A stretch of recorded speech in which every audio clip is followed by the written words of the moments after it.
Buenas noches, muchas gracias a todas y todos por su presencia. Habíamos hecho todo lo posible porque no fuera yo, para que tuvieran otros ponentes, otras ideas, pero pues bueno, dada la premura ya no se pudo, entonces pues vamos a comenzar porque tenemos bastantes cosas que platicar en una cuestión, ¿no? Que habíamos, pues en principio planeado para más de 2 horas, ¿no? Pero tenemos tiempo, ¿no? Entonces, vamos a darle con todo, ¿no? A estas 2 horas para hablar de los delitos electorales en América Latina. En la última década, lo que podemos decir en términos generales de delitos electorales, al final les voy a pasar un poco de bibliografía, ¿no? Para que profundicen en este tema. Sé que le debo todavía, hay personas a las que le debo lo de proporcionalidad. Por favor, vuélvanme a mandar un correo. No es que se me haya olvidado, ¿no? Sino que entre correos y entre cosas que hemos estado haciendo, la verdad es que ya no he tenido el cuidado de contestar. Entonces, yo sé que por ahí tengo un par de personas que me habían solicitado eso de proporcionalidad y no se los mandé, entonces les pido que me manden un correo nuevamente. Y de esto también, ¿no? O sea, yo les mando al final la bibliografía, pero por cualquier cosa, escríbanme un correo, que uno de parte de la bibliografía es un manual o es un compendio de derecho electoral y son como 1000 y tantas páginas. Es un documento en PDF que yo les mando, pero de cualquier manera, ¿no? No es fácil como de colocar aquí en la presentación. Y lo otro va a ser una liga a un libro que se puede descargar, se compra, pero cuesta como 40 pesos, que tiene que ver con delitos electorales en América Latina, propiamente, ¿no? Que es parte de la bibliografía del día de hoy, esta y el otro libro, ¿no? Bueno, entonces decía que en la última década han aumentado los países que integraron fiscalías especializadas en delitos electorales. Hubo reformas normativas, nuevos tipos penales. O sea, México no estaba como solito en esta cosa de la Ley General de Delitos Electorales, es decir, no fue el único país que también de alguna manera modificó sus lineamientos, su normativa en materia de delitos electorales, ¿no? Entonces, ¿qué ha pasado? Bueno, pues en América Latina, saben ustedes bien, ¿no? De varios casos. Vamos a ver uno en un videíto rápido, ¿no? Odebrecht, ¿no? Que ha sido como una punta de lanza porque también ha supuesto varios procedimientos en materia de financiamiento ilícito, que es una de las tantas, recordarán el capítulo respectivo o la conducta típica respectiva en la Ley General de Delitos Electorales, que ha sido, ¿no? Materia constante de controversia y de investigación, y que en varios países ha tenido consecuencias jurídicas, penales importantes, ¿no? Es decir, el tema de los delitos, el tema del financiamiento, el tema del dinero sobre todo, pero no nada más, ha crecido en importancia, ¿no? Las denuncias por la comisión de delitos electorales en la región ya forman parte de la agenda nacional, cuando antes era una excepcionalidad, ¿no?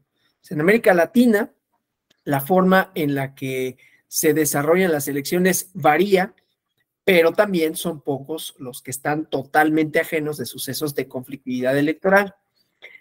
Depende, obviamente, la importancia que tengan los delitos electorales en un país de la forma en que se desarrollan sus procesos electorales. A mayor conflictividad, la presencia que tienen es notable. Ya sabemos, ¿no? Los tipos de sanciones, vía administrativa y vía penal, las irregularidades, y el paso de uno a otro, aunque depende en principio, lo vimos para México, de la gravedad, también es cierto que muchas conductas se sancionan por ambas vías. También lo hemos visto a lo largo de este diplomado, que ya para ustedes termina mañana, ¿no? Entonces, la importancia que han tenido los delitos electorales está íntimamente ligada a la forma en cómo se desarrollan elecciones y las incidencias que vulneran las condiciones de competencia política, el voto libre, secreto y sin coacción, ¿sí? Entonces, vamos a ver algunos casos. En el libro que les refiero y que ahorita les comparto, La Liga, que insisto, se compra como 45 pesos y se descarga, porque tiene otra modalidad ese texto, que es que se pide, pero es por encargo, o sea, no hay una librería propiamente de Tirarlo Branch, pero no se vende en librerías, entonces hay que pedirlo y llega, ¿no? Pues lo más fácil es descargarlo realmente, ¿no? Insisto, es barato además el texto y es de descarga inmediata, pero bueno, entonces les voy a compartir la liga, ¿no? Como han visto a lo largo de este diplomado, los procesos de transición democrática en América Latina estuvieron fuertemente influidos por la definición de las condiciones del acceso al poder público a través de las elecciones, ¿no? Entonces, pues la justicia penal electoral en América Latina ha adquirido un espacio en la agenda nacional. En Argentina y Chile, por ejemplo, el tema tiene mayor visibilidad pública. En México, al igual que en Colombia, las denuncias por delitos electorales han aumentado. En Panamá, la Fiscalía Electoral tiene una labor muy dinámica porque representa a la ciudadanía en juicios tanto penales como administrativos.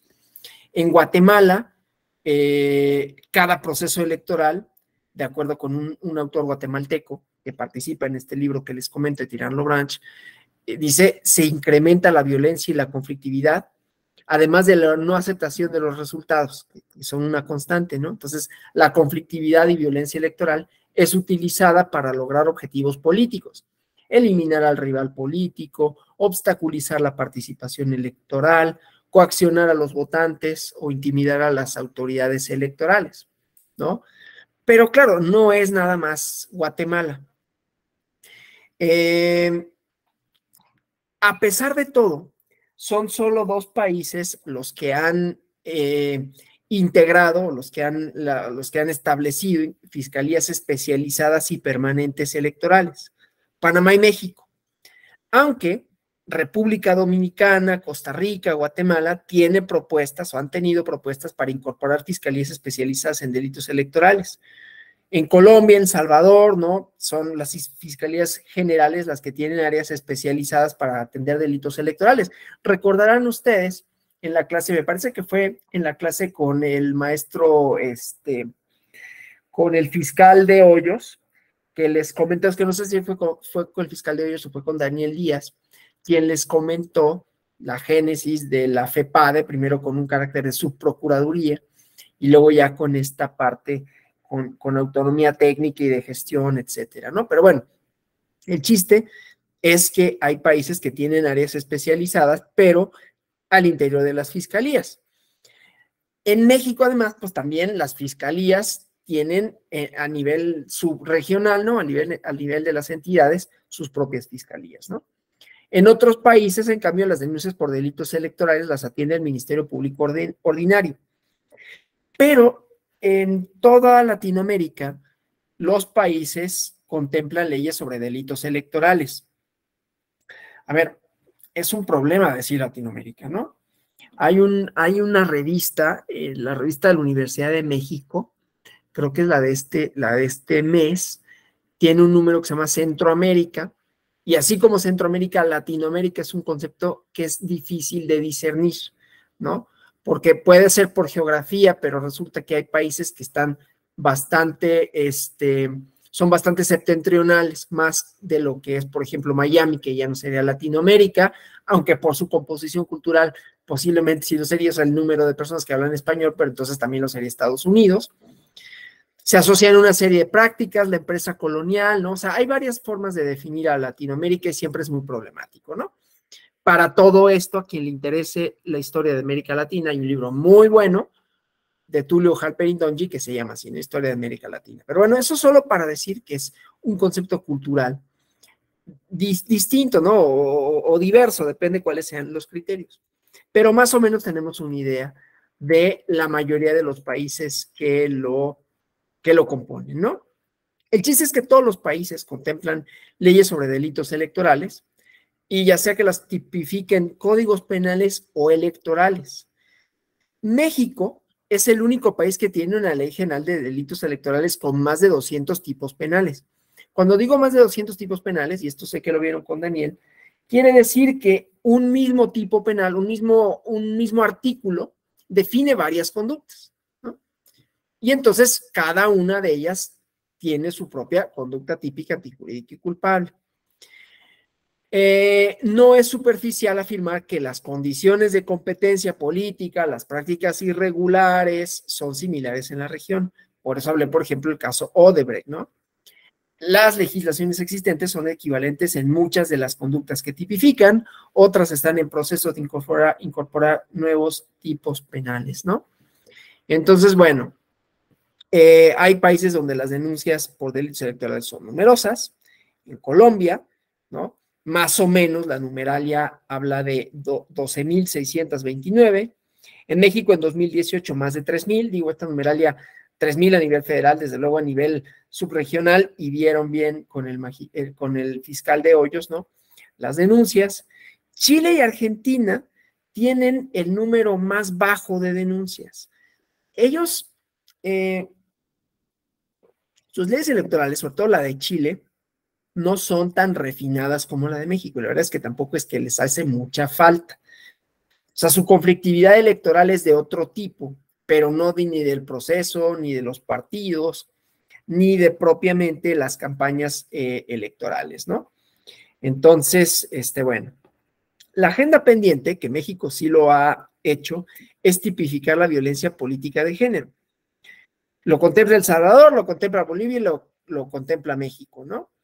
Pero bueno, entonces eso como la parte de los delitos que se contemplan. Otra cosa que es importante con relación a las fiscalías, ya dijimos que solo algunos países tienen fiscalías especializadas, uno de los cuales es México, ¿no? O sea, vemos como varias matrices, ¿no? La parte de las fiscalías especializadas, la parte de los delitos, número de delitos y tipo de delitos, la parte de la conflictividad, ¿sí? Y la parte burocrática, ¿no? Burocrática en el mejor sentido, ¿no? O sea, personal calificado, personal especializado, ¿no? Entonces, es como un denominador en América Latina la falta de personal de áreas estratégicas para la investigación criminal en materia de delitos electorales, que desde luego es un tema que se debe de discutir en el ámbito regional. O sea, investigar delitos electorales representa en algunos casos una alta complejidad. La compra del voto, por ejemplo, no necesariamente deja huella, pues es concebida como un intercambio que no se aprecia como ilegal, aunque se realice en total clandestinidad. Los delitos de mayor visibilidad pública son los relacionados con la financiación irregular, por eso decía Odebrecht, ¿no? Los que con una buena investigación, utilizando análisis de redes, de vínculos, con la disposición obviamente de juzgadores que autoricen intervenciones en esquemas financieros y fiscales, se puede comprobar el hecho ilícito. Para que la justicia penal sea efectiva en la región, ¿no?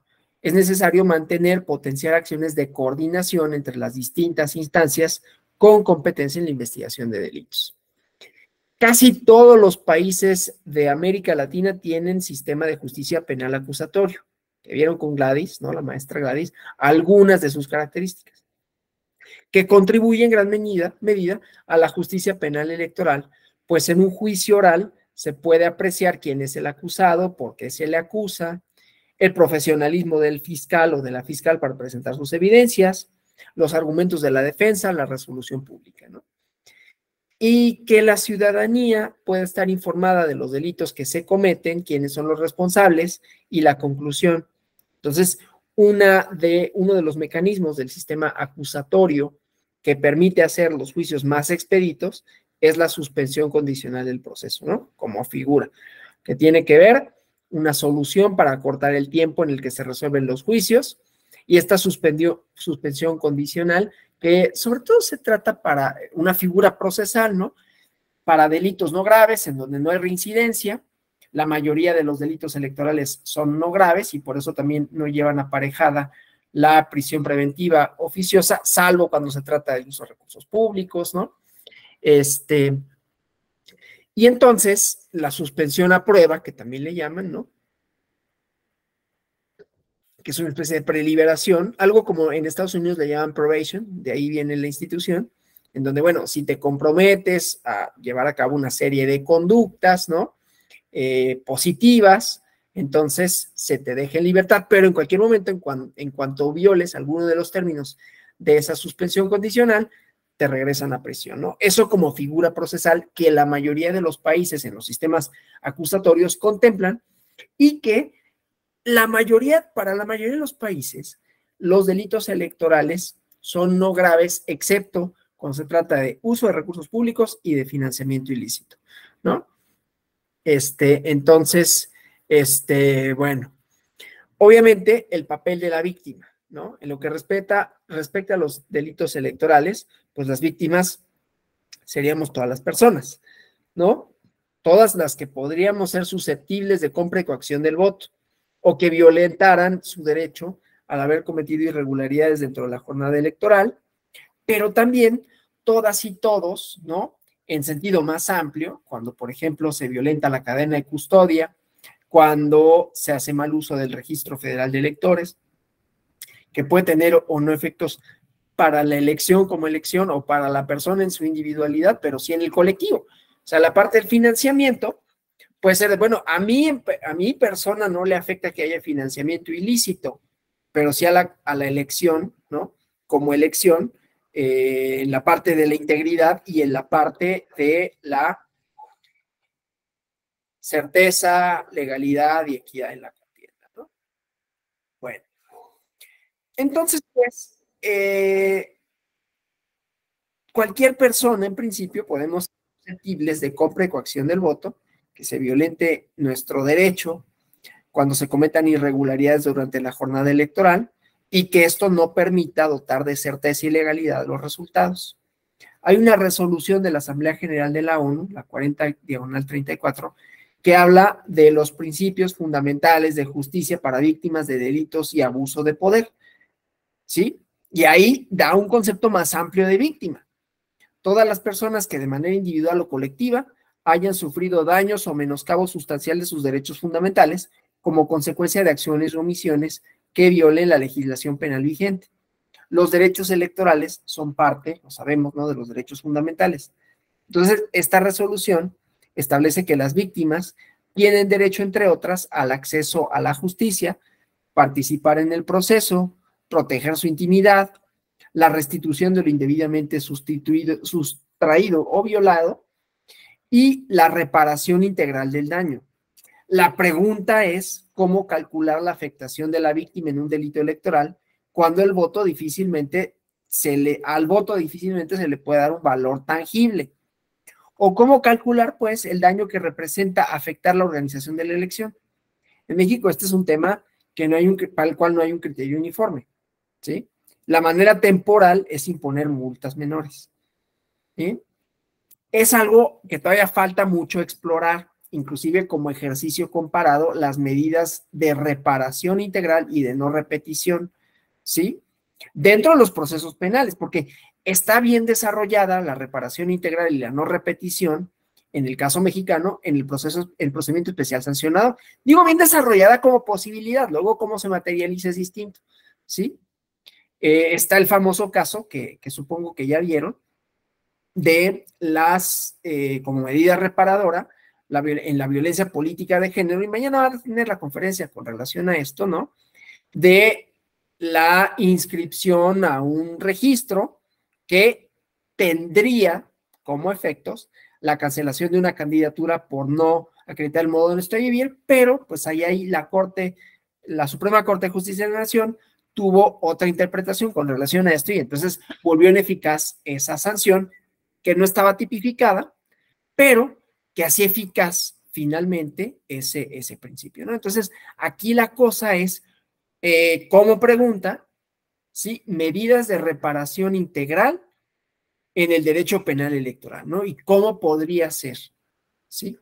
Digo, en principio, las medidas de reparación integral en el derecho penal ya de por sí es un problema, ¿no? Y me refiero a los bienes jurídicos tutelados, me refiero a cuando se vulneran derechos, entonces, ¿qué hacemos para o reparar el daño? Que la vía tradicional es mediante el pago de indemnizaciones, y la otra es cómo garantizar que no se repitan, ¿no? Entonces, hay varias estrategias ahí, que si la persona es sometida a algún tratamiento, independientemente de su parte carcelaria, ¿no?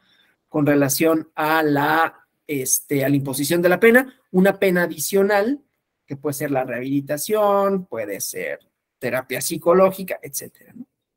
Pero los delitos electorales tenemos como otra cosa, ¿no? Si se trata de compra de votos, si se trata de financiamiento ilícito, ¿sí? Aquí no tenemos las figuras y sería difícil que las hubiera como la tutela preventiva de abstente en lo sucesivo, porque pues sí, desde luego que eso se puede solicitar en materia administrativa electoral por la propia naturaleza de las conductas que pueden resultar ilícitas, a que lo penal, ¿no? Lo penal nunca puede, o sea, abstente de cometer delitos, pues sí, eso desde un principio, ¿no?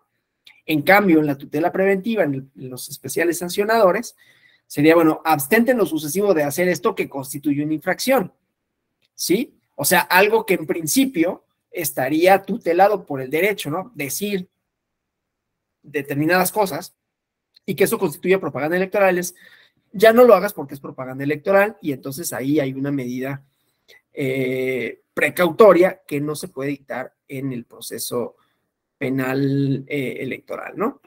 Sí, Elvia Lucero. Gracias. Yo me había perdido un poco en esta narrativa, pero ya estoy tratando de agarrar el camino. Cuando mencionó acerca de que no afectaba en la individualidad si era un financiamiento ilícito, porque estoy recordando la pregunta inicial del curso, porque en este planteamiento nosotros estamos diciendo entonces que la democracia se fija solamente en el respeto hacia reglas. Y si no está, por eso entonces no me afectaría mi individualidad. Pero si lo consideramos a la democracia como un proceso, pues sí me afecta la individualidad. El que se esté cometiendo o haya financiamiento ilícito, porque entonces eso ya me indica hacia dónde van mis actores políticos. Y que el foco, el centro no es el ciudadano en sí, sino otros tipos de intereses. Por eso yo había estado la mano en el momento, porque me había perdido. Ok. No sé Sí, aquí hablando de si... la víctima. Perdón. Dígame, disculpe. No, solamente eso, gracias. Sí, aquí hablando de la víctima, o sea, hay delitos electorales que la víctima bueno, la víctima sería el Estado, la víctima podría ser el proceso, pero en donde hay un sujeto activo y un sujeto pasivo, ¿no? Al que le compran el voto, al que le condicionan el programa, al que le quitan la credencial, ¿no? Y que eso no tiene un resultado necesariamente directo con la elección. O sea, si a mí me quitan mi credencial de elector y no me permiten votar, es un delito, ¿sí? Yo sería la víctima, directa o indirecta, ya eso, ya lo vemos, ¿no? Pero eso para el proceso electoral puede ser intrascendente, efectos del resultado, o sea, eso no derivaría en una anulación, no pone en duda la democracia, pero con que lo hagan con una sola persona, ahí hay un delito. En el caso del financiamiento ilícito, no lo hacen en contra de una persona en específico, no le retienen una credencial, no le condicionan un programa, no le dicen que vaya a un acto de campaña o si no lo corren, ¿no? Que son como modalidades en donde hay un sujeto pasivo que resiente la conducta directamente. Aquí los sujetos pasivos podrían ser un poco los partidos políticos, desde luego me refiero en un nivel más amplio, pues sería la sociedad en su conjunto. Es a lo que me refería, ¿no? O sea, como esferas de las víctimas. Entonces, no es que sea una víctima concreta, como podría ser la comisión de un delito específico, pues amenazas a una persona en específico para que haga o deje de hacer. Acá no estoy amenazando a nadie, estoy, ¿no? Con una empresa o el crimen organizado, quien sea, ¿no? Dando dinero que no se reporta para obtener un beneficio a cambio de un favor, ¿no? Ahorita vemos lo de Odebrecht, pero a eso me refería como con dos posibilidades de víctimas, una que sería la sociedad en general, ¿sí? Y otra que sería pues ya el individuo que resiente en su esfera privada propiamente la conducta. Lo que pasa es que el derecho penal, por eso tiene el monopolio del ejercicio de la acción el Estado, pues se refiere a bienes jurídicos tutelados que son compartidos por la gente. O sea, que a mí me roben, no es que a ustedes les importa si me roban, es que estamos tutelando la propiedad, ¿no?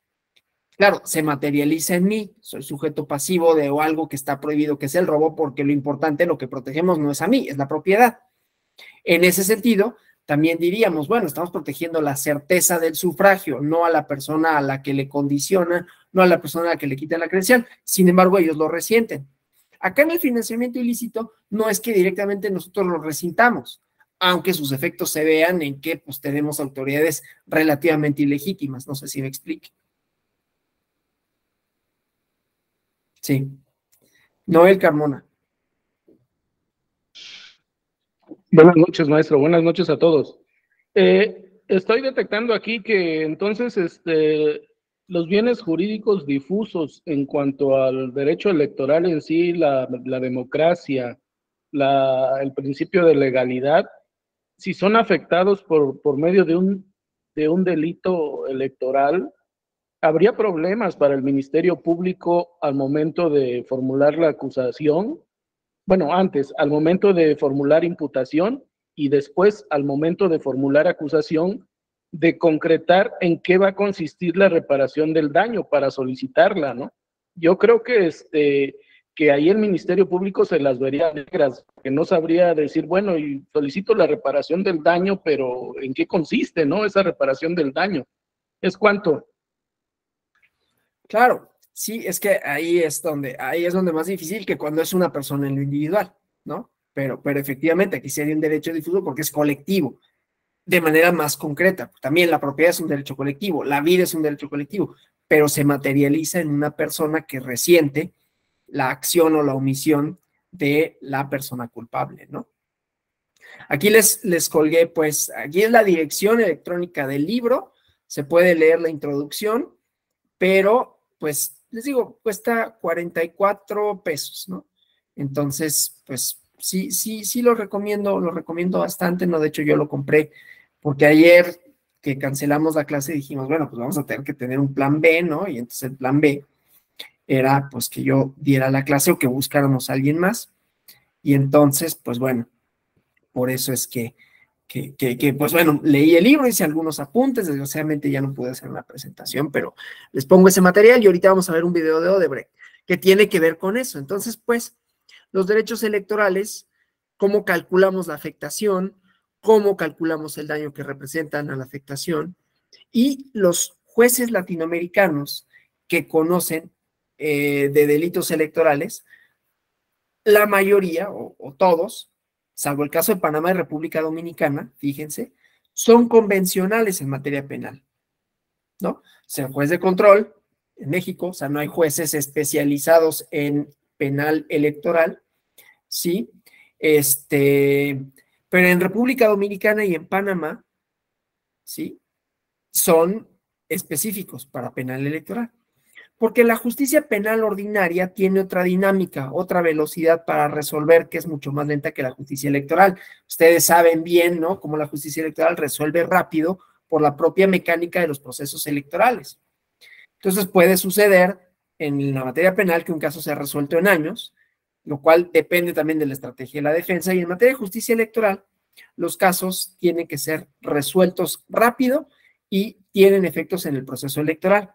Entonces, hay varios autores que coinciden en que tienen que ser jueces especializados en materia electoral quienes decidan estos casos, los casos de penales electorales, es decir, no que fueran jueces electorales propiamente, pero sí una rama especializada, así como las fiscalías, del juzgador penal, ¿no? Un conocimiento especializado.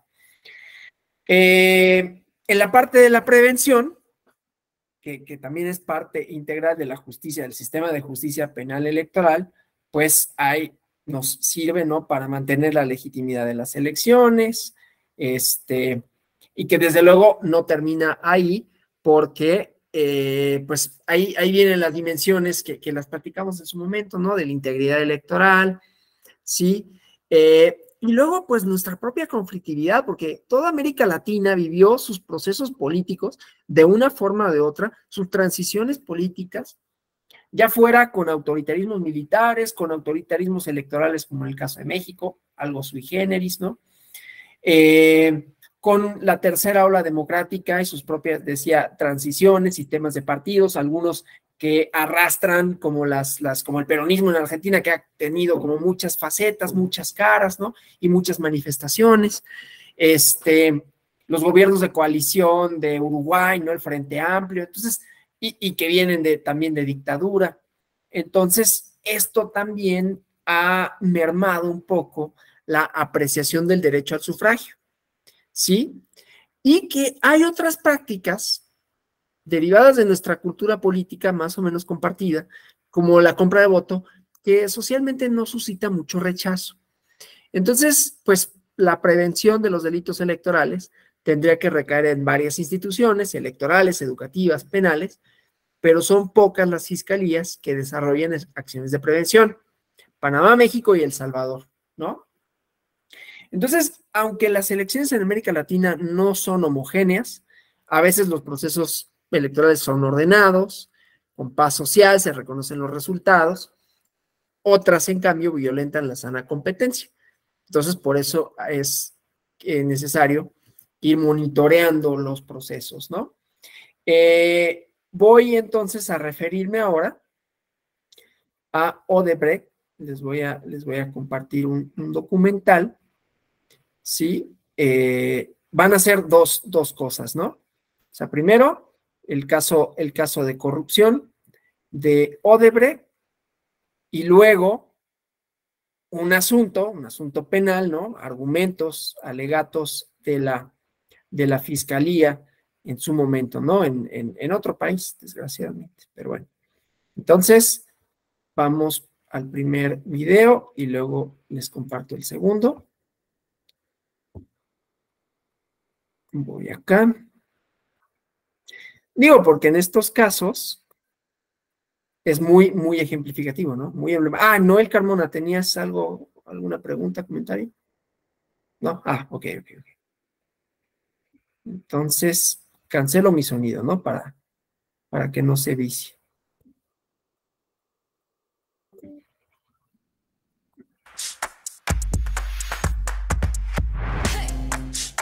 En junio de 2015, la policía brasileña arrestó en su lujosa casa de Sao Paulo a Marcelo Odebrecht, uno de los empresarios más poderosos de Brasil. Cuando se hizo pública su detención, muchas personas se llevaron las manos a la cabeza y todos los políticos de la región echaron a temblar. Marcelo Odebrecht pasó de ser el jefe de una de las firmas de construcción más grandes del mundo a protagonizar el mayor caso de corrupción empresarial. Su empresa gastó más de 800 millones de dólares en sobornar a presidentes y funcionarios del gobierno de 12 países para conseguir contratos millonarios de obras públicas.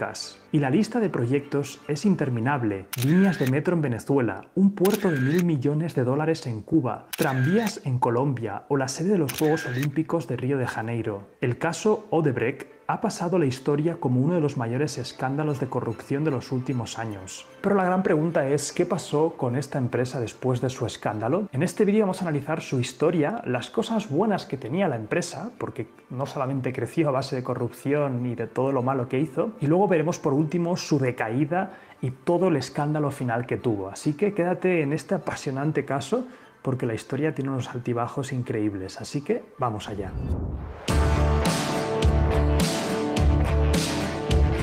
Historia de Odebrecht.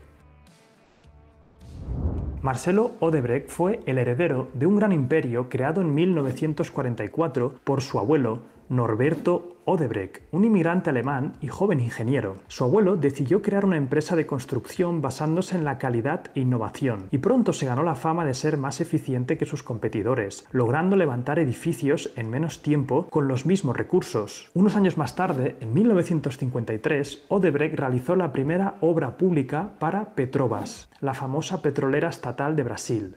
Y atención, porque colaborar con esta empresa fue lo que hizo estallar el caso Odebrecht en 2015, cuando el gobierno de Brasil investigó a Petrobras por corrupción y descubrió que Odebrecht también estaba implicada. Pero no nos adelantemos, ya lo veremos más tarde. Lo importante de esta época es que Odebrecht tuvo un gran crecimiento porque empezó a construir carreteras, centrales hidroeléctricas y nucleares. Con el tiempo, la empresa de construcción acabó convirtiéndose en uno de los mayores grupos industriales de Brasil, con varios negocios en el sector de la energía. Y a partir de 1979, Odebrecht comenzó a operar también en el extranjero, con proyectos hidroeléctricos en Chile y Perú. Desde entonces, su estrategia para expandirse internacionalmente fue adquirir empresas de ingeniería y construcción en otros países. Y de esta forma, Odebrecht acabó teniendo proyectos en casi toda América Latina, en varios países de África y en Estados Unidos. Llegados a este punto, muchos se preguntaban, ¿cómo es posible que Odebrecht consiga tantos contratos de obras públicas, incluso en países del extranjero? La respuesta seguramente te la puedes imaginar, pero lo veremos también más tarde. En 2001, Odebrecht ya se había convertido en la mayor constructora de la región y una de las mayores del mundo. Mientras tanto, Marcelo Odebrecht, el nieto del fundador, estudiaba ingeniería civil y se especializó en la Escuela de Negocios de Lausanne, en Suiza. En 2008, Marcelo tomó las riendas de la multinacional brasileña y vivió la época dorada de Brasil. Expansión económica de Brasil. Brasil se convirtió en la estrella de los países emergentes gracias al petróleo. Esto fue muy importante porque gracias a la expansión económica del país, el gobierno quería crear puestos de trabajo a toda costa y comenzó a organizar grandes eventos, como el Campeonato Mundial de Fútbol en 2014 y los Juegos Olímpicos de Río de Janeiro en 2016. Y como te imaginarás, Odebrecht fue la empresa encargada de construir todo tipo de infraestructuras y edificios. Además, a toda la expansión de Brasil hay que sumar los más de 20 países en los que Odebrecht tenía proyectos. En definitiva, el crecimiento de estos años fue exponencial. Realmente la empresa estaba a tope. Sin embargo, en 2015 todo ese crecimiento se vino abajo de un día para otro, cuando salió a la luz la mayor investigación por corrupción en Brasil. Esta se llamaba Lava Jato, o lo que sería lo mismo en español, lavacoches. Esta investigación acabó salpicando a muchas empresas y entre ellas estaba nuestra famosa Odebrecht. There is a shortage of 500,000 machine learning and artificial intelligence professionals. Keeping this in... Analizando el caso de corrupción. Al parecer descubrieron que Odebrecht sobornaba políticos para asegurarse millonarios contratos en Petrobras y otras empresas estatales. La mayoría de las acusaciones estaban vinculadas a su unidad de construcción, que era la responsable del 43.7% de sus ingresos. La empresa entregaba millones de dólares o directamente hacía donaciones electorales a partidos políticos, funcionarios públicos y personas relacionadas con el gobierno, a cambio de leyes y regulaciones favorables para la compañía. Es decir, quería tener una ventaja competitiva frente a sus competidores. Y esto es normal, todas las empresas quieren una ventaja competitiva frente a los demás participantes del mercado, pero el problema está cuando haces cosas ilegales para conseguirla. Odebrecht básicamente entraba en concursos para una nueva obra junto a otras empresas de construcción, entonces ofrecía un presupuesto y unas condiciones supuestamente muy competitivas, y cuando el proyecto era adjudicado para Odebrecht, los costes del proyecto se disparaban por arte de magia. Estamos hablando de que podía dispararse hasta 3 o 4 veces más del coste que habían previsto en un primer momento. O sea, imagínate la locura. Odebrecht presentaba un proyecto con un presupuesto, ganaba ese concurso para quedarse con el proyecto porque había puesto unos costes ridículamente bajos, muy competitivos, dejando al resto de competidores fuera, y cuando conseguía el contrato, después aumentaba los costes a saco. Claro, los competidores se quedaban alucinados, ¿no? Porque luego veían lo que costaba todo eso. Yo no sé cómo no se imaginaban que tarde o temprano esto acabaría sonando.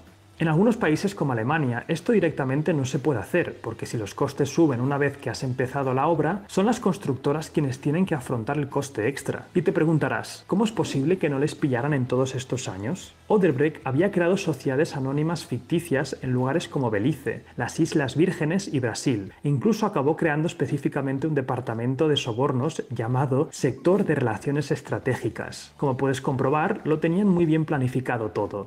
Cuando se destapó toda esta trama, Marcelo Odebrecht fue acusado por delitos de corrupción y lavado de dinero en los contratos de Petrobras. Al principio, Marcelo se negó a delatar a los políticos implicados. Sin embargo, la situación no pintaba nada bien. La policía había encontrado una carpeta en la que figuraban nombres y apodos de los políticos que habían sido sobornados sistemáticamente. Así que acabó sucediendo lo que muchos temían. Tanto Marcelo como otros 77 altos cargos de la empresa delataron a varios implicados para rebajar su condena. A esto se le llamó públicamente la confesión del fin del mundo. Y no es para menos, porque acabó siendo un escándalo internacional en el que estaban implicados decenas de políticos y empresarios en más de 12 países. Y como te imaginarás, la peor parte se la llevó Brasil, porque fue el epicentro de toda esta trama y estuvieron implicados 3 expresidentes, 8 ministros y un tercio de los senadores de Brasil. Por todo este escándalo, la constructora tuvo que pagar la mayor multa impuesta a una compañía acusada de corrupción, 3.500 millones de dólares. Ahora bien, ¿qué ha ocurrido finalmente con Odebrecht? Nueva identidad y nuevo futuro. Para sorpresa de muchos, la empresa sigue existiendo. Eso sí, ha tenido un lavado de imagen radical y está pasando por varios apuros económicos. Primero cambió su nombre para adaptar las siglas OEC y una nueva identidad visual. Además, ha cambiado a los miembros de alta dirección y ha incorporado un consejo independiente, es decir, sin vinculación con la empresa. Sin embargo, no ha sido suficiente para remontar. La empresa ha tenido dificultades para obtener contratos debido a su mala reputación y a la crisis económica de Brasil, donde se ubica el 56% de los proyectos de la empresa. En 2019, Odebrecht se declaró en bancarrota en Brasil y tuvo que solicitar el mayor concurso de acreedores de la historia del país, con una deuda de casi 24.000 millones de dólares. Una vez más, cambió su nombre a Grupo Novonor en 2020 y está tratando de reposicionarse en el mercado tras el escándalo. Con todo ello, ha conseguido unos ingresos de 586 millones de dólares en 2020, gracias a las 6 empresas del grupo que cuentan con cerca de 25.000 empleados en las áreas de construcción, energía, transporte y saneamiento. Sin embargo, todavía están dudas si podrá recuperarse. En cualquier caso, Odebrecht pasará a la historia como la empresa de construcción que revolucionó la industria con más de 2.600 obras de gran envergadura por todo el mundo, para acabar liderando el escándalo de corrupción más grande de toda Latinoamérica. The best way to burn fat and get shredded is not keto, paleo, it's not carnivore, it's not vegan, and it's definitely not super. Y ahora, como siempre, vamos a repasar las lecciones principales de este caso. Y antes de empezar con las negativas, empecemos con la primera. Esta empresa no llegó donde llegó simplemente haciendo corrupción y sobornando políticos. Al principio, su ventaja competitiva, como hemos hablado en el caso, tenía que ver con la eficiencia en la construcción de edificios. Esa era su ventaja competitiva y yo creo que si hubieran centrado todos sus esfuerzos ahí, realmente no les hubiera hecho falta sobornar a tanta gente. Quizá no hubieran crecido tan rápido, quizá no hubieran tenido tantísimas obras en tantos sitios. Pero por lo menos hubiera sido una empresa que seguiría creciendo y un crecimiento constante. Entiende cuál es tu ventaja competitiva y mete toda la carne en el asador ahí. Todo lo que es diversificar y máxima avaricia te va a acabar causando problemas. Otra de las cosas que hizo bien Odebrecht antes de este gran escándalo fue un crecimiento.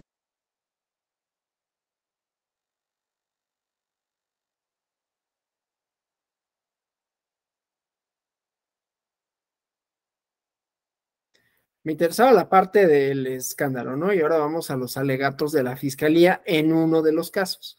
Digo, porque tuvo resonancia y porque es importante en materia de fiscalización, ¿no? En materia de, ¿cómo se llama? De financiamiento ilícito de campañas políticas en varios países.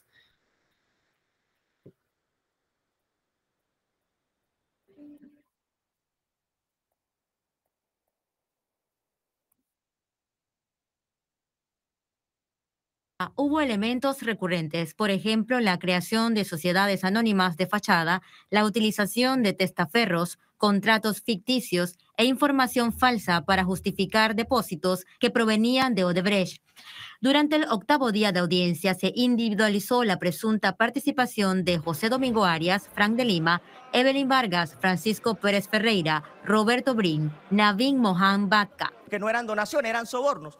Y ahí vemos también muy similar, ¿no? Los pagos en este esquema del señor Arias, que fue candidato de Cambio Democrático, los pagos fueron destinados precisamente a todo ese proceso de mejoría de imagen, de todo ese proceso, de todo ese plan estratégico que hacen los candidatos en las campañas. En el caso del señor Barrera Rodrigo, que lo explicamos ayer, los pagos fluían de Caja 2, sobornos. En la tarde, la fiscal titular Ruth Morcillo explicó la supuesta implicación de Federico José Suárez, Ricardo Francolini, Aaron Misrachi, Ricardo Martinelli Linares, Luis Enrique Martinelli Linares y Ricardo Martinelli Berrocal, así como de Importadora Ricamar. Para todos ellos, pidió llamamiento a juicio. De Ricardo Martinelli Berrocal responde al seudónimo de Águila, eso lo dice el testigo protegido, y recibe estas órdenes de pagamento, de pago, que fueron entregadas por la colaboradora Odebrecht. Y están del 2014, 2010, 2011. El ordenante es Gigolino, ya usted sabe que es Olivio Rodríguez, y recibe la suma de 3.243.401,33. Tenemos las transferencias que hace desde la cuenta de Caribbean Holding al señor Ricardo Martinelli, estas sí las enlista el propio Aaron Misrachi, del 2009 por 200.000, 200.000, 200.000, total 600.015. La fiscal Morcillo también dijo que no hay doble juzgamiento de los hermanos Martinelli Linares por la condena en Estados Unidos por el caso Odebrecht. En lo único que se combina o lo único que se repite en ambas investigaciones, la de Estados Unidos y la nuestra, es en las partes, que son las mismas partes, pero ni es los mismos hechos ni el mismo delito. Este miércoles concluyó la etapa de alegatos de la Fiscalía y del querellante que representa al Estado. Que hubo un festín de una danza de millones. ¿Qué no se han dado cuenta? Al pedir el proceso de abreviado solo se dan cuenta de que le están pidiendo a usted que les rebaje la pena si los condenan. Pero no se han dado cuenta que al admitir que todo lo que está en el sumario, en el millón y tanto de páginas que hay ahí, hay vinculación suficiente para resolver esta causa. Pero como no están todos, no se puede. Pero todos los que están aquí ya deben ser enjuiciados, porque ya han reconocido que han ejecutado acciones típicas y antijurídicas, y nos queda el juicio oral para discutir si son culpables o no. Este jueves inicia la fase de alegatos de los 37 defensores. Maciel Arosemena, TV.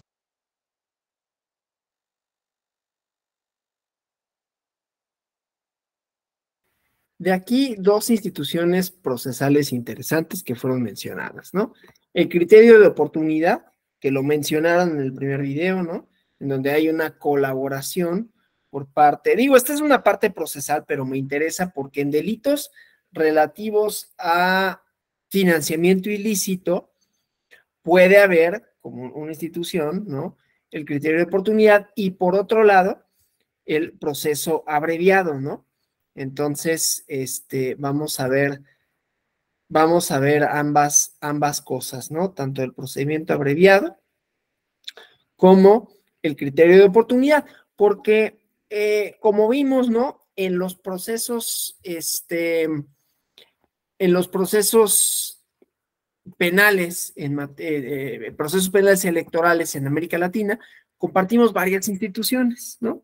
Entonces, me interesa por lo menos referirme un poquito a de qué va, ¿no? Tanto el procedimiento abreviado, cuáles son los criterios, o más o menos, ¿no? Las fases, los requisitos. Y primero vamos a ver que vimos para Brasil, de el criterio de oportunidad, ¿no? El criterio de oportunidad, insisto, como una institución compartida en la mayoría de los sistemas penales en Latinoamérica y que opera para algunos casos de delitos electorales, como puede ser el financiamiento ilícito, es una facultad que tiene el Ministerio Público. Es más, en el caso, no es Odebrecht propiamente, pero que tiene o puede tener implicaciones electorales con Emilio Lozoya, ¿no? De agronitrogenados y todo esto, ahí hay un criterio de oportunidad que se está ventilando, ¿no?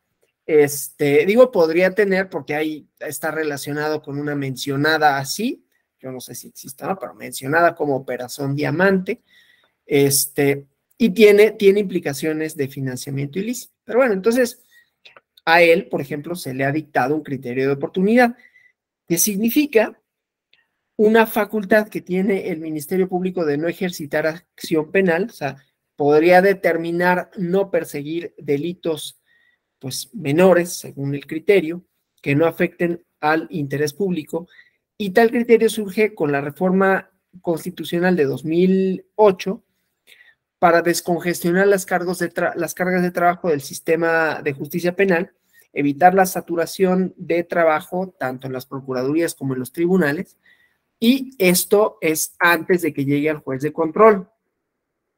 Desde luego, una mala aplicación de este criterio vulneran a la víctima, al ofendido del delito, cuando no está satisfecha la garantía de la reparación del daño o que se haya aplicado fuera de los supuestos que determina la norma.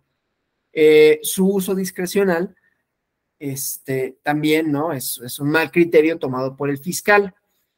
Pero la víctima o el ofendido tienen un mecanismo de defensa, en todo caso, que le permite que la determinación del representante social, cuando se aplica esta figura, sea revisada por órgano jurisdiccional. Se encuentra en el artículo 20, apartado C, fracción séptima, y en el Código Nacional de Procedimientos Penales, en el artículo 258. Entonces, el primer momento en que se puede llevar a cabo el criterio de oportunidad es cuando el fiscal ya tiene una denuncia, hay un hecho delictivo, tiene a la persona y no se constituye un delito, ¿no? Entonces, en ese caso, ni siquiera se integra carpeta de investigación. El siguiente momento es cuando se constituye el delito y se tipifica en la ley el delito y se configura. Está el imputado, está la víctima, y sí se puede, por las condiciones, y se garantiza la reparación del daño, que en el caso específico de Emilio Lozoya era, pues, pago, ¿no?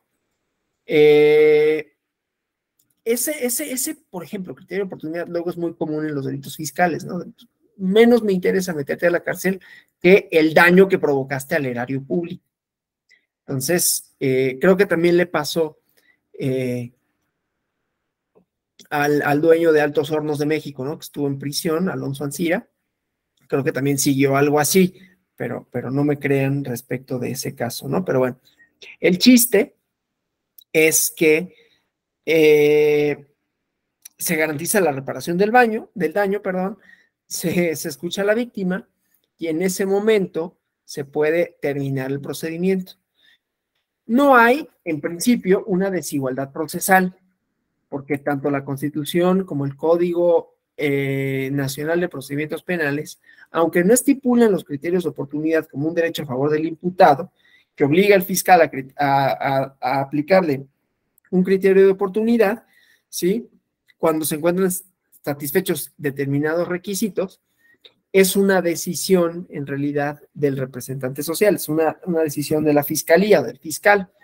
Iniciada la investigación, previa al análisis objetivo de los datos que consten conforme a las disposiciones normativas, el fiscal se puede abstener de ejercer la acción penal con base en la aplicación de criterios de oportunidad, siempre que se hayan reparado o garantizado los daños que se ocasionaron a la víctima, ¿no? El criterio extingue la acción penal si las condiciones están dentro de las hipótesis, ¿no? Que se trate de delitos, insisto, esto es en principio, ¿no? De delitos cuya pena no sea privativa de la libertad, o siendo una pena privativa de la libertad y menor a 5 años, o delitos de carácter patrimonial. Si se da el criterio de oportunidad y se aprueba, ya no va a haber manera de que se persiga en contra de una persona por esos hechos, ¿no?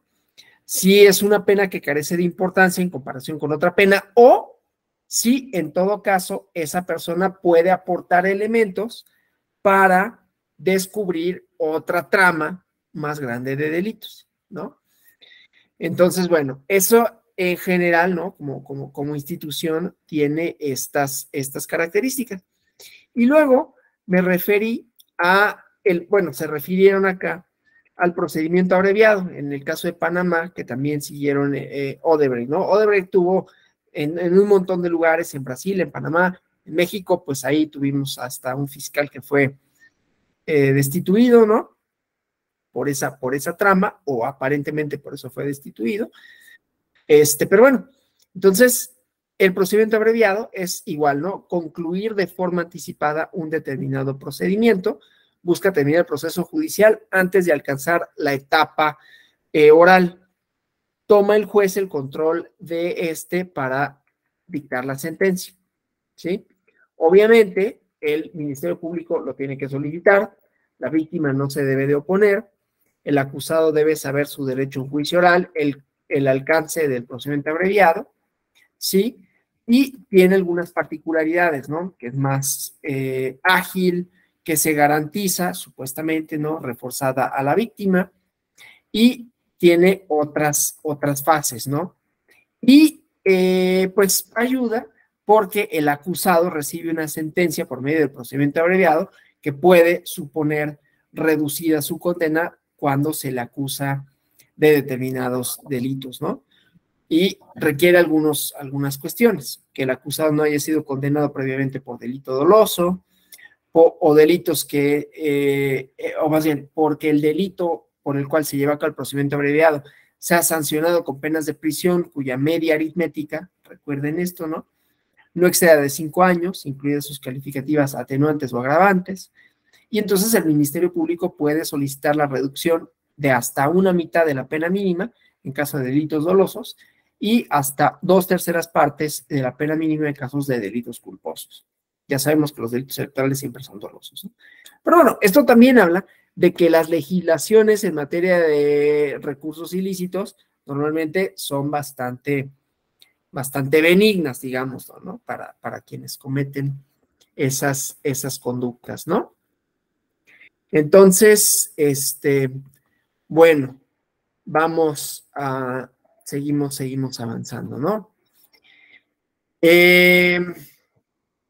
En la mayoría de los países, volvemos ahora a la parte normativa, o sea, ahorita hablamos de algunas cuestiones de persecución, algunos casos relevantes y figuras penales que se le asemejan y todos que tienen que ver con los delitos electorales. Y ahora vamos otra vez a las fuentes normativas, ¿sí? Los delitos electorales y las faltas son pocos en donde se regulen directamente en la Constitución, en los países, en el derecho comparado latinoamericano. En México, las faltas electorales sí están reguladas, algunas causales de nulidad, pero no así los delitos. Los delitos ya vimos que tenían una regulación que establece competencias, ¿sí? Que establece quiénes pueden dictar delitos, y vimos esa controversia, el 116 con el 73, pero no propiamente delitos electorales, ¿sí?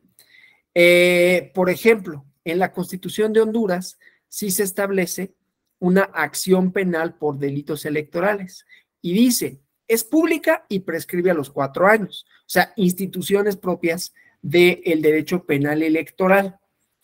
Y también dice que en la propia Constitución, el mismo artículo, que se protege penalmente el sufragio universal. Luego, en el artículo 45, dice textualmente, se declara punible todo acto por el cual se prohíba o limite la participación del ciudadano en la vida política del país. Luego, la Constitución panameña, en sus artículos 137 y 138, habla de la competencia del Tribunal Electoral, pero fíjense, aquí, cómo es diferente a nuestro sistema, en donde tenemos un Tribunal Electoral con facultades eminentemente electorales, en sentido estricto, ¿no? Para anular elecciones, para imponer sanciones con relaciones a faltas, pero la parte penal, inclusive recuerden cuando analizamos la controversia constitucional, perdón, la acción de inconstitucionalidad 192/2020, que decía la naturaleza penal de la norma y a quienes les correspondía entonces perseguirla, y después la legislación con relación a estos artículos constitucionales. Aquí, en Panamá, es la competencia del Tribunal Electoral para sancionar faltas y delitos contra la libertad y pureza del sufragio. Luego, constitucionalmente me refiero, ¿no? El artículo 138 regula las funciones del fiscal electoral, incluyendo la persecución de los delitos y contravenciones electorales. En Uruguay, en su constitución, habla de magistrados judiciales, miembros del Tribunal Contencioso Administrativo y Tribunal de Cuentas, directores de entes autónomos y servicios descentralizados, militares en actividad, independientemente de grado, dice, deberán abstenerse bajo pena de destitución e inhabilitación de 2 a 10 años para ocupar cualquier cargo público, de formar parte de comisiones o clubes políticos, de suscribir manifiestos de partido, autorizar el uso de su nombre y en general ejecutar cualquier otro acto público o privado de carácter político, salvo el voto. ¿Sí? Además de que prohíbe también a funcionarios su participación en actos públicos, ¿sí? Y bueno, entonces estas leyes constitucionales, ¿no? En otros casos hay constituciones, como en Chile, que exigen rangos legales para que las normas que regulan la materia electoral, entre ellas los delitos electorales, ¿sí? Nada más lo establece el rango legal, ¿no? En Chile, decía el artículo 18 de la Constitución, reserva la materia a la ley orgánica. Excluye expresamente la posibilidad de delegación legislativa en el presidente de la República. Y en Nicaragua, igualmente en su Constitución, se establece que la ley electoral tiene el rango de ley constitucional, lo que supone que su reforma debe realizarse igualmente con el procedimiento para la reforma de Constitución. Normalmente los delitos electorales se regulan en normas para cuya aprobación se exige una mayoría parlamentaria reforzada. Es el caso de Nicaragua, es el caso de Chile, ¿sí? Y Venezuela, ¿sí? Ahora, en muchos países, el rango normativo, es decir, en donde se encuentran previstos los delitos electorales, es de ley ordinaria, ¿no? Del Parlamento, leyes ordinarias de los congresos. Guatemala, que tiene su ley electoral, y de partidos políticos, que tiene sus reformas y sus actualizaciones. En Honduras, la ley electoral y de las organizaciones políticas. En República Dominicana. En Cuba, que tiene su ley electoral. Es un caso curioso el de Cuba y su democracia o el funcionamiento de su sistema electoral. No sé si decir democracia, ¿no? En Uruguay, una ley de elecciones que ha tenido distintas modificaciones. En Bolivia, en Costa Rica, en El Salvador, etcétera, ¿no? O sea, este rango legislativo, ¿no? En algunos casos, en Guatemala, en Ecuador, las normas se desarrollan por un reglamento, o sea, está la norma y está el reglamento. Entonces vamos como, a mí no me gusta Kelsen, ¿no? Pero siendo así como kelsenianos, en términos normativos, hay países que lo contemplan en su constitución, hay países que la constitución nada más sienta algunas bases para los derechos electorales, como es el caso de México y otros países, y dentro de esa distinción también tenemos el carácter que tiene la ley electoral, que puede ser la ley penal electoral, que puede ser ley ordinaria y por lo tanto sus procedimientos de reforma son los de cualquier reforma, que también es el caso mexicano, ¿no? Que pasa por el Congreso, y hay países como Nicaragua en donde la reforma de la ley electoral, incluidos los delitos electorales, son reforzadas y por lo tanto se asemejan a las reformas constitucionales. Y luego hay otras, decía Guatemala y Ecuador, en donde además la norma tiene un reglamento, ¿sí? En donde hay procedimientos que se deben de seguir. Entonces, en la mayoría de los ordenamientos, los delitos penales están en legislaciones especiales, en leyes, códigos electorales que regulan de manera específica toda la materia electoral, ¿sí? En algunos casos, en Colombia, los delitos electorales están conjuntamente con el resto de los delitos, y luego están países como México, en donde tienen una regulación igualmente específica, pero específica para lo penal, no como sucede en otros países en donde los ordenamientos están leyes y códigos electorales y ahí se contienen los delitos, ¿no? Sino que hay una ley específica. Otros países, Honduras, República Dominicana, El Salvador, Perú, los delitos electorales están concurrentemente en la legislación electoral y penal. En otra, igual, ¿no? Sigo hablando de la normativa. Nicaragua, Perú, República Dominicana, Uruguay, solo tipifican delitos electorales en sus leyes, omiten todo lo relativo a faltas, ¿sí? En el caso mexicano, en cambio, hay una ley general de delitos electorales, tipifica los delitos electorales que cometen servidores públicos, y luego, en la ley electoral están las faltas administrativas y las sanciones.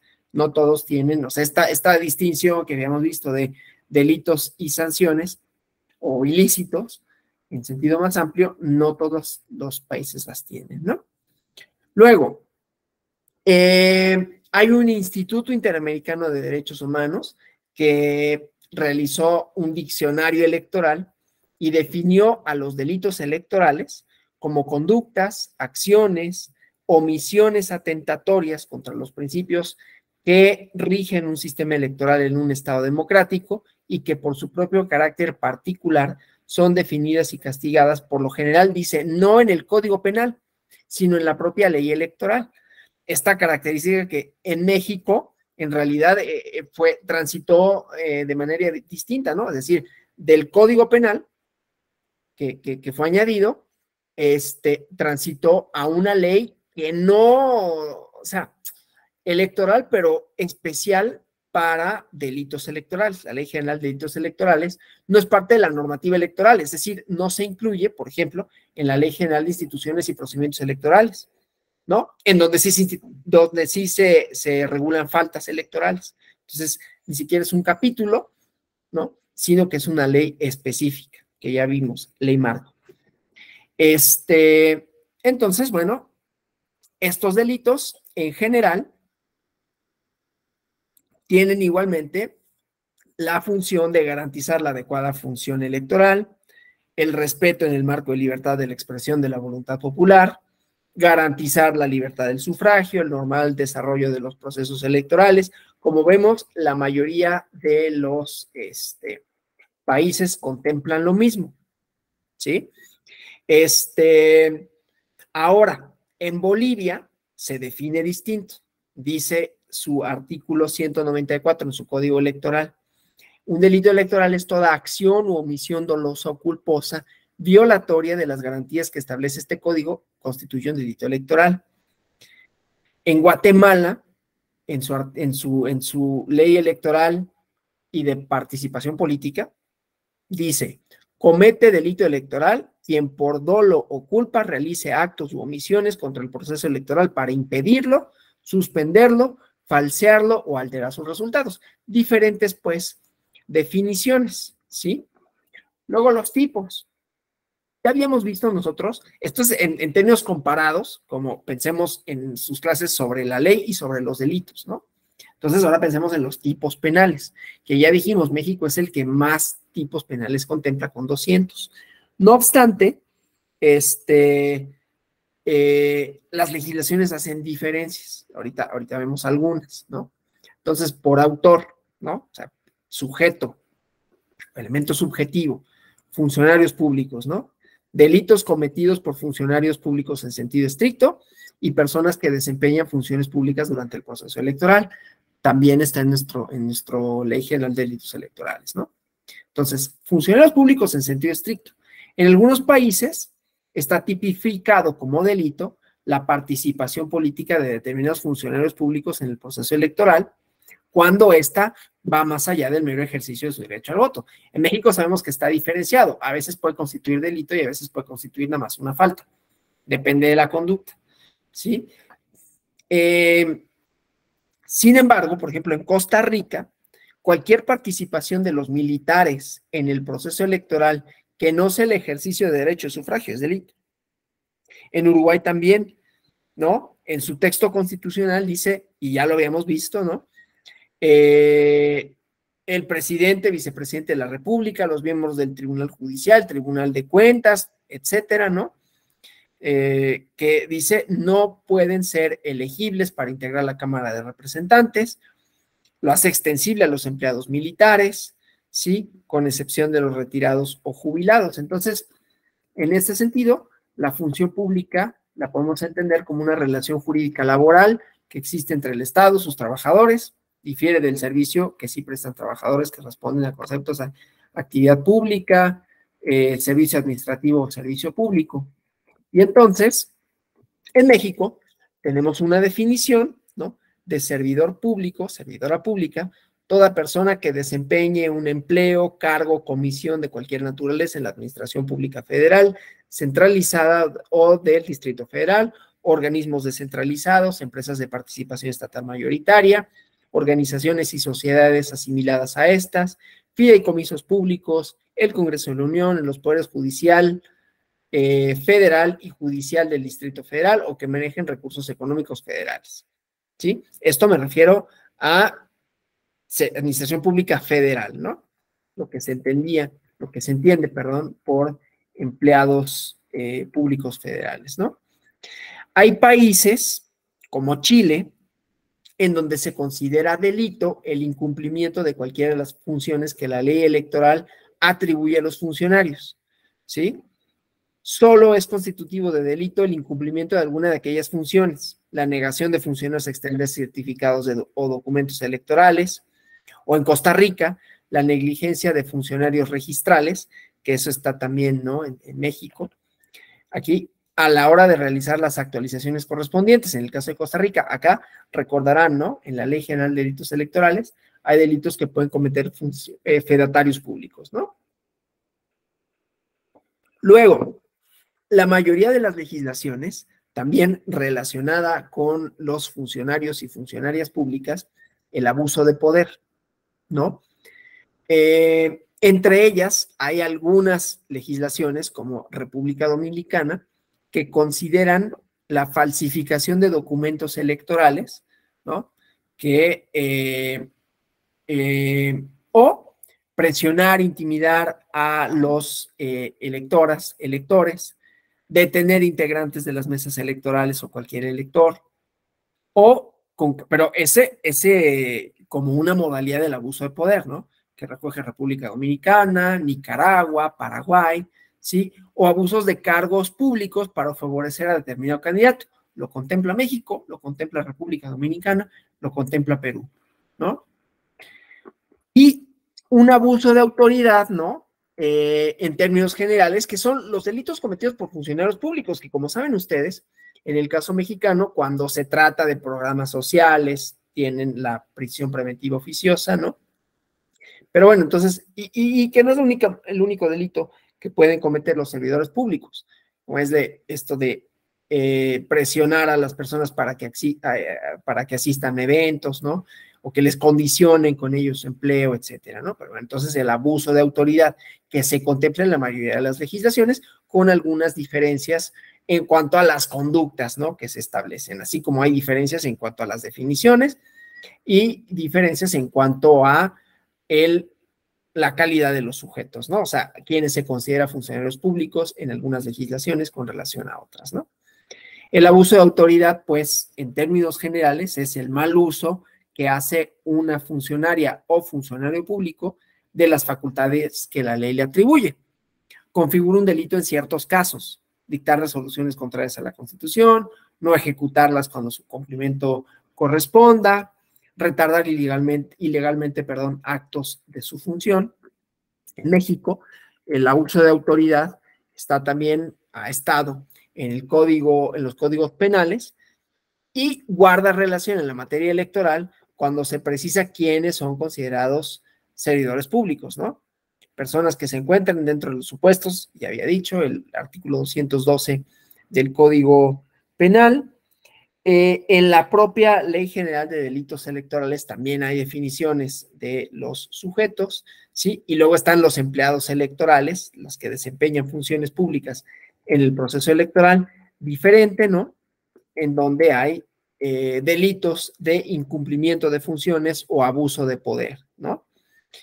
En el caso de incumplimiento de funciones, en Panamá se contempla la no asistencia a la convocatoria de la mesa electoral, retirarse injustificadamente antes del término de la jornada electoral en Chile, no firmar actas electorales en Venezuela y en Ecuador, celebrar los acuerdos sin el quórum necesario o reunirse en lugar u horas diferentes, Chile y Nicaragua, o no mencionar en las actas reclamaciones debidamente formuladas, Brasil y República Dominicana. En México lo encontramos, ¿no?, en la LEGIPE, las funciones electorales, y prevé quiénes en su cargo son considerados funcionarios electorales, y en la Ley General de Delitos Electorales se sanciona a quien se abstenga de cumplir sin causa justificada con las obligaciones propias de su cargo en perjuicio del proceso electoral, ¿no? Más o menos esa es la redacción. Hay otros abusos en la legislación, ya como conducta, ¿no?, de abusos en el ejercicio de las funciones, como no admitir el voto de una persona con derecho a, en Chile, en Ecuador, admitir el voto de una persona inhabilitada para votar, Panamá y Perú, marcar el voto para violar el secreto del mismo o declararlo nulo, ¿sí? O sea, una persona, un tercero que lo haga, en Chile, República Dominicana, apropiación de documentos electorales, no computar votos válidos, ¿no? Que en México hay estas actas de reclamación que en los distritales pueden ser sujeto, ¿no?, de revisión, pero que propiamente eso, no computar votos válidos no es por sí mismo un delito, ¿no? Suspender, eso en Costa Rica, suspender abusivamente la votación o el escrutinio, Chile, ¿sí?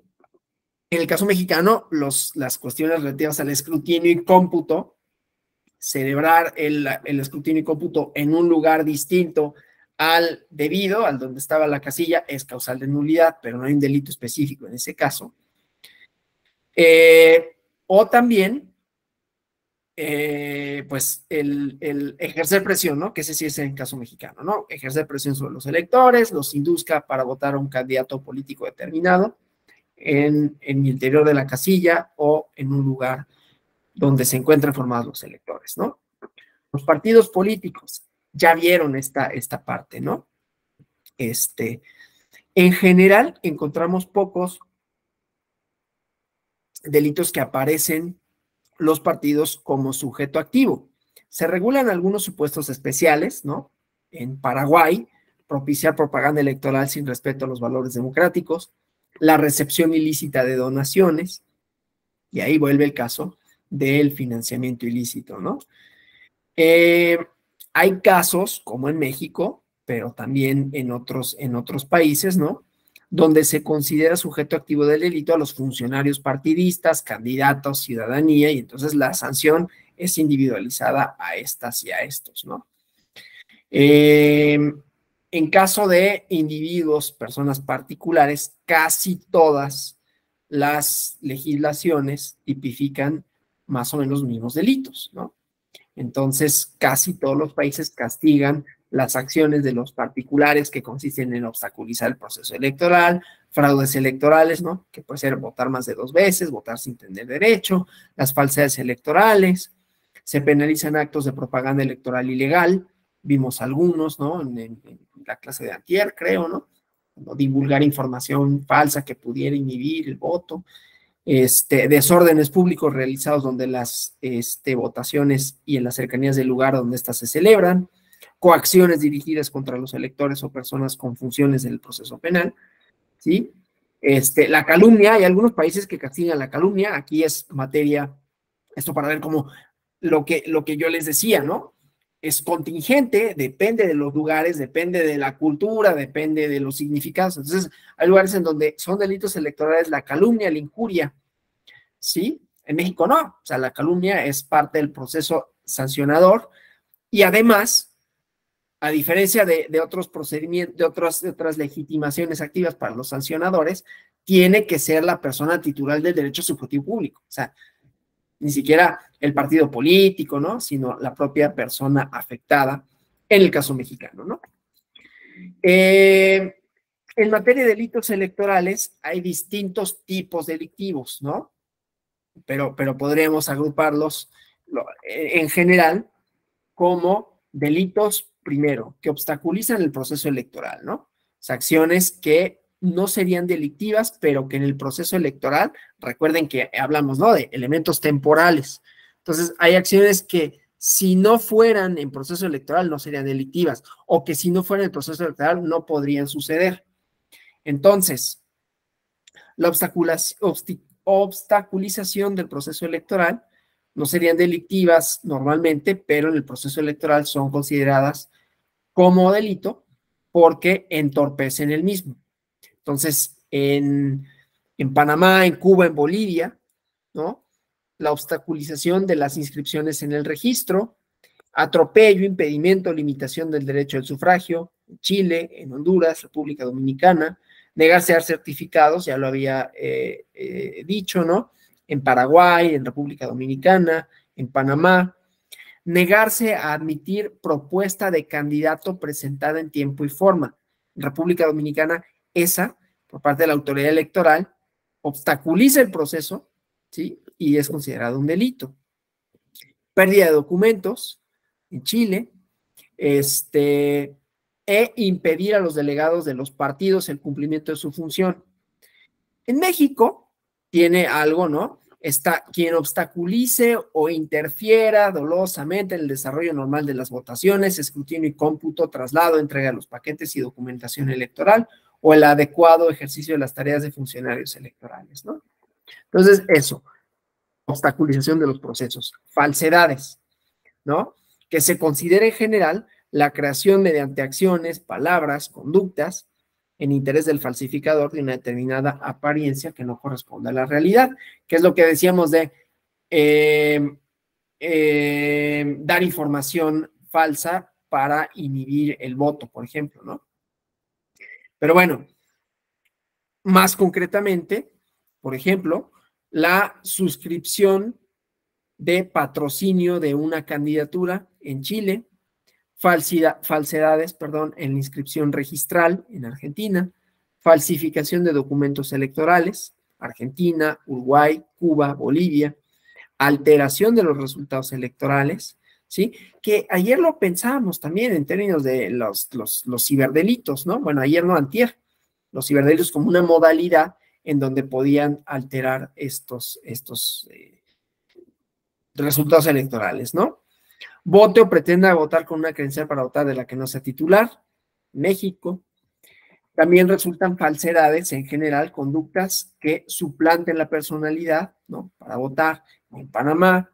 La suplantación para votar de un nacional por un extranjero, en Venezuela, en Honduras. La suplantación de un miembro de mesa electoral, en Perú. Luego el fraude electoral, que tiene distintas manifestaciones, ¿no? Puede ser esta de votar 2 veces en la misma elección, ¿sí? Pero en Brasil, en Costa Rica, en El Salvador, en México, en Uruguay, en Nicaragua, se castiga esto de votar más de una vez, o la tentativa, en el caso de Perú, tentativa de votar más de una vez, ¿no? La suplantación, sustitución de sellos, envolduras, cerraduras, la violación de las comunicaciones oficiales a cambio de votos. Con relación al abandono de funciones, igual, ¿no? Cometen este delito personas que, llamadas a desempeñar funciones electorales, dejan de cumplirlas o las abandonan. Es el caso en México, pero también en Brasil, abandonar el servicio electoral sin causa justa, ¿sí? En Uruguay, no desempeñar las funciones de un miembro de la mesa electoral, no concurrir a la junta receptora en Nicaragua, ¿sí?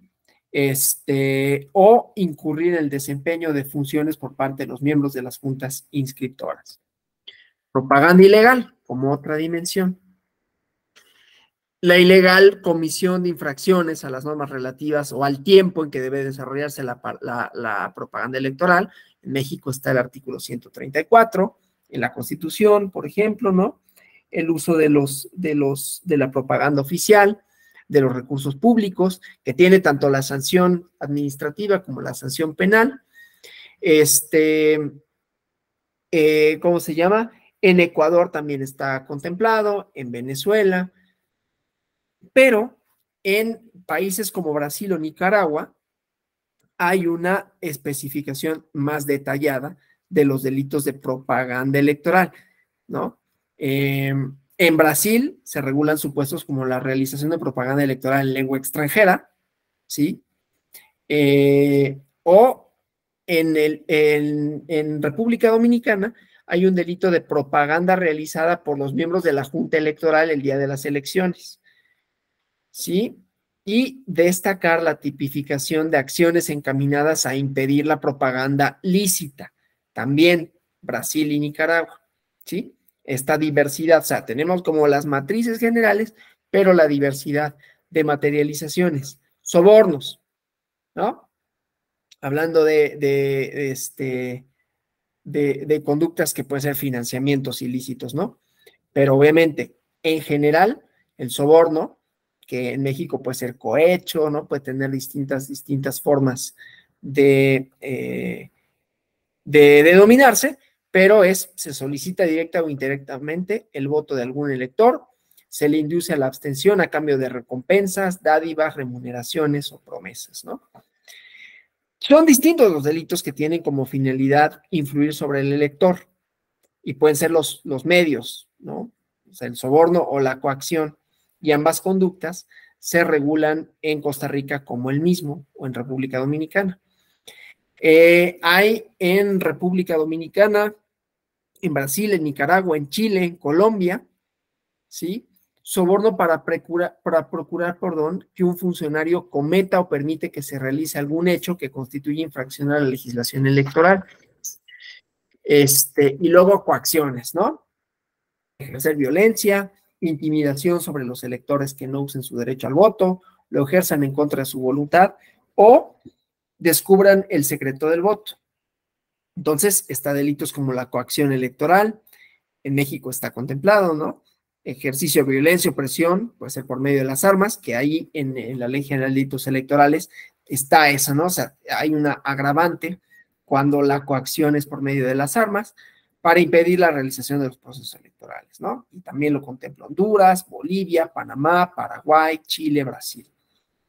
Hay algunas coacciones que no tienen por objeto influir directamente en el voto del elector, sino conseguir el desempeño de trabajos para candidatos o partidos, ¿no?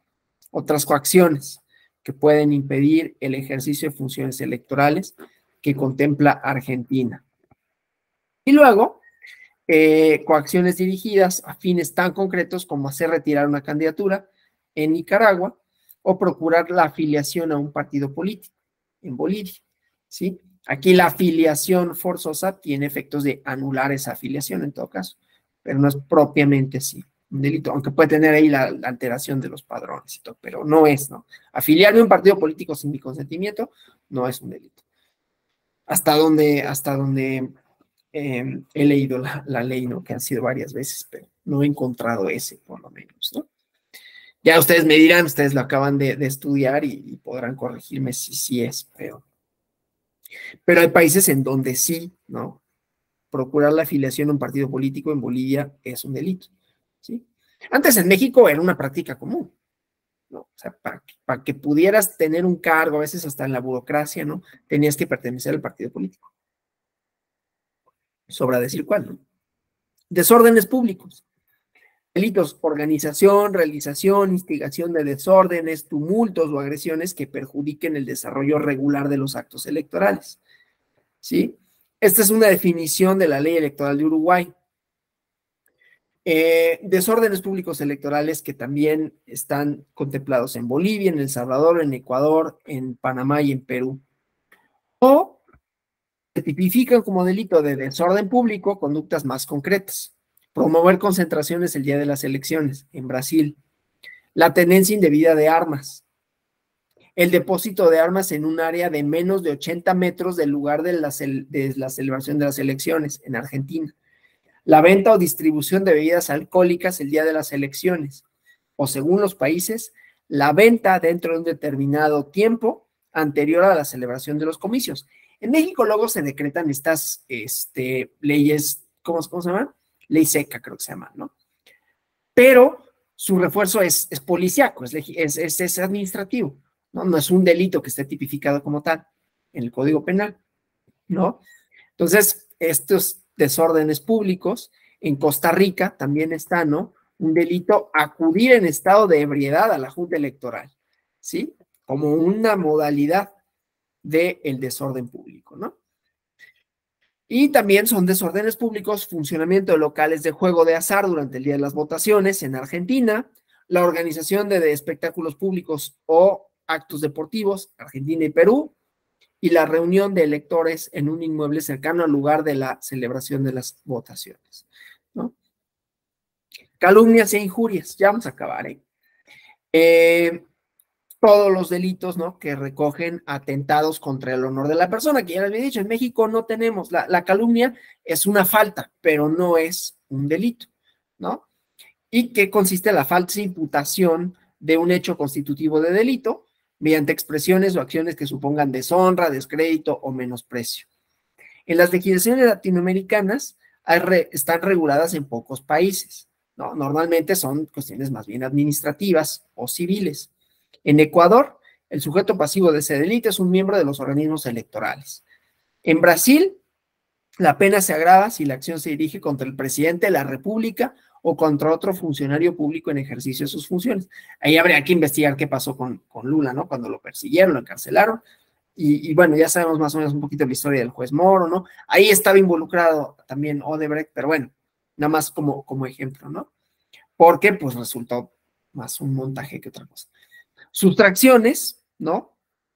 Apropiaciones indebidas, ¿no? Apropiación indebida antijurídica por el poseedor legítimo de una cosa que había recibido por un título que produce una obligación de devolverla, ¿no? Un delito que en materia electoral, ¿no? La acción de los administradores de campaña de apropiarse de fondos destinados a las mismas. En México tenemos también un delito similar, ¿sí?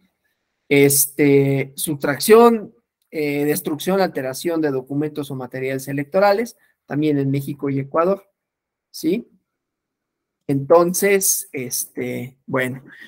Y por último, las penas, ¿no? Las penas por la comisión de un delito electoral, privación de la libertad, privación de derechos o penas pecuniarias, que todas las vemos dependiendo del sujeto, en realidad, ahí el criterio en México depende de quién las cometa, veremos si son penas privativas de la libertad, si son multas o si son nada más, o si son nada más multas, ¿no? Como el caso, por ejemplo, de los fedatarios públicos y de los ministros de culto, ¿no? Entonces, bueno. La pena privativa de la libertad tiene diferentes denominaciones según el país, ¿no? Arresto, prisión, reclusión, presidio, detención, y va desde penas privativas de 15 días por desórdenes públicos en Argentina, hasta la reclusión de 6 años por la destrucción de urnas electorales, y en el caso mexicano, ¿no? Que aquí es interesante en el derecho comparado, porque recuérdenme muy bien esto de la bibliografía de la proporcionalidad, porque hay un autor que dice que las penas en México no son eficaces por el número de años, pues es de las más grandes.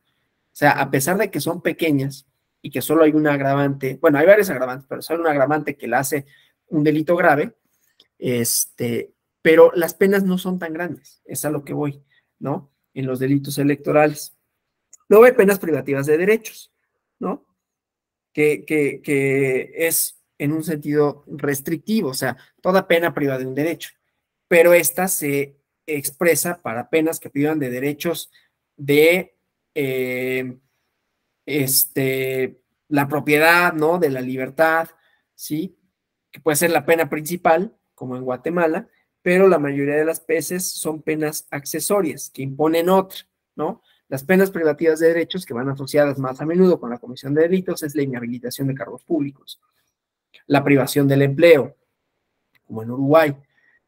Y en la legislación peruana establece penas privativas de libertad y multa, como en México, pero además impone como sanción accesoria en los delitos, en algunos delitos, la inhabilitación por igual término al de la condena, ¿no? Que establece los efectos de inhabilitación, ¿no? Que va de la privación del cargo incapacidad para obtener un empleo público, suspensión de derechos políticos e incapacidad para ejercer por cuenta propia o intermediario, profesión, comercio, arte o industria. Y luego las penas pecuniarias, ¿no? Que la más habitual es la multa. No tiene que ser solo la multa, ¿no? Ya hablábamos alguna vez de penas de tipo pecuniario, que puede ser, pues te ponen a barrer, ¿no? Te mandan ahí a hacer otro tipo de cosas. Pero bueno, normalmente la multa es la sanción que se impone por la comisión de faltas, ¿sí? Electorales, y bueno, pues pueden ser de cuantía fija o variable, mínimos y máximos, y también la base para establecer la cuantía puede ser diferentes, ¿no? El salario mínimo, como en Uruguay, unidades tributarias mensuales, como en Chile, y a veces la determinación de la cuantía corresponde a un organismo electoral, como en Bolivia, ¿sí? Entonces, bueno, eso, ¿no? Otra de las penas pecuniarias puede suceder, como en Perú, que hay decomiso de instrumentos efectos del delito, ¿no? Establece el decomiso del arma, la cancelación de la licencia, en ese caso que están permitidas las armas y que necesitas una licencia para portarlas, ¿no? Bueno, pues un poquito rápido, atropellado y con algunas dificultades, pero esos eran como los elementos generales de los delitos en Latinoamérica, con esas características, tanto normativas como de sujetos, como de conductas, verbos distintos, penas diferentes, aunque sí encontramos pues varias similitudes, ¿no? También por los órganos de persecución, por los órganos de definición de las conductas y por los instrumentos normativos en donde se encuentran, ¿no? Constituciones, leyes especiales, las persecuciones que vimos que también son interesantes, ¿no? Algunos sí les corresponde a los tribunales electorales propiamente, otros tienen fiscalías como México, otros tienen juzgados especiales en materia penal electoral. Entonces, como vemos, la pléyade es más o menos amplia, ¿no? Bueno, yo hasta aquí, pero quedo para preguntas, comentarios, si los hubiera con relación a esto. Sí, José Alfredo. Gracias. Pues estuve haciendo unos apuntes relativos a lo que se vino comentando y también me quedé pensando con un tema que se tocó hace 4 clases y en lo que me quedé pensando era si aclararlo o no, y mi conciencia me diría que estoy mal si no lo aclaro, a pesar de aburrir a mis compañeros si acaso ocurre así. Este tema de criterios de oportunidad, muy importante puntualizar. El Código Nacional de Procedimientos Penales en el 256 establece 6 supuestos por los cuales se puede dar el criterio de oportunidad, todos ellos manejados por el Ministerio Público, incluso habiendo ya judicializado la investigación, ¿no? El quinto supuesto por el que se puede dar esta cuestión del criterio de oportunidad, la fracción quinta de este artículo 256, actualmente se ha tergiversado mucho. Por ahí el presidente ha dicho, siempre y cuando fulano o sutano aporten datos respecto de sus superiores, incluso los medios de comunicación así lo difunden. Ah, si acusa a sus jefes.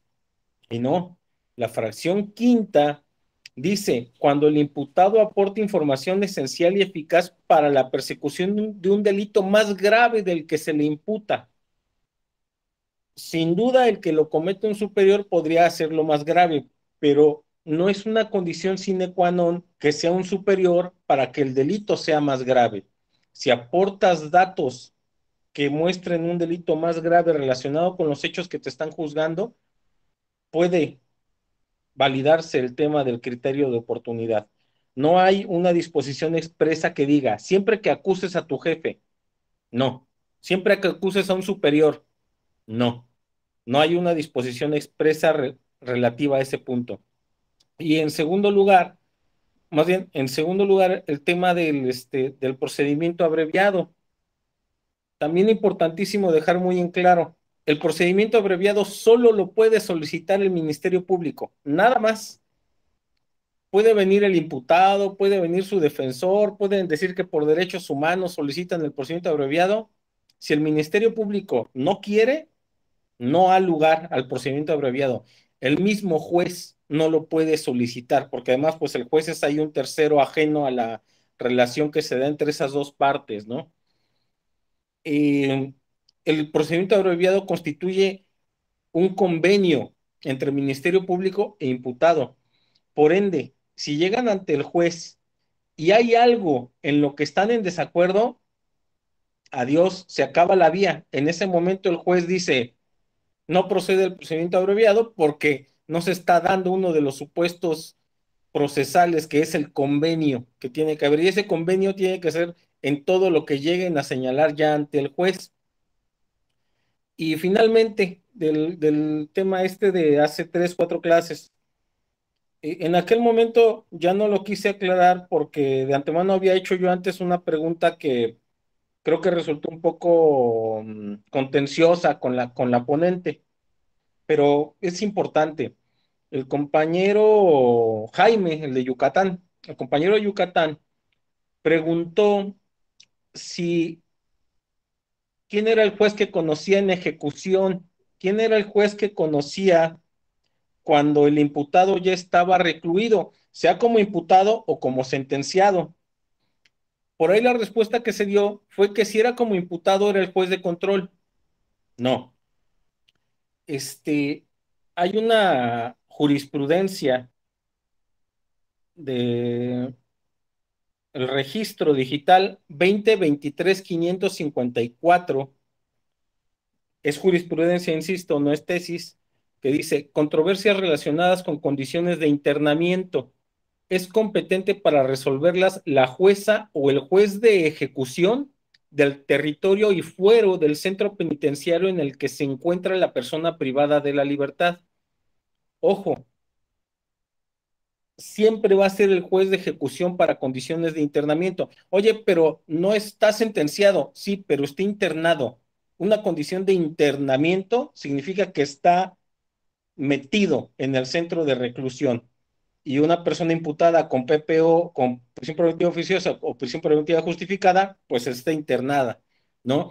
Y todos los temas relativos a su reclusión, a ese internamiento, los va a conocer un juez de ejecución. No solo eso, va a ser un juez de ejecución del territorio donde esté recluido y del fuero al que corresponde el centro de reclusión.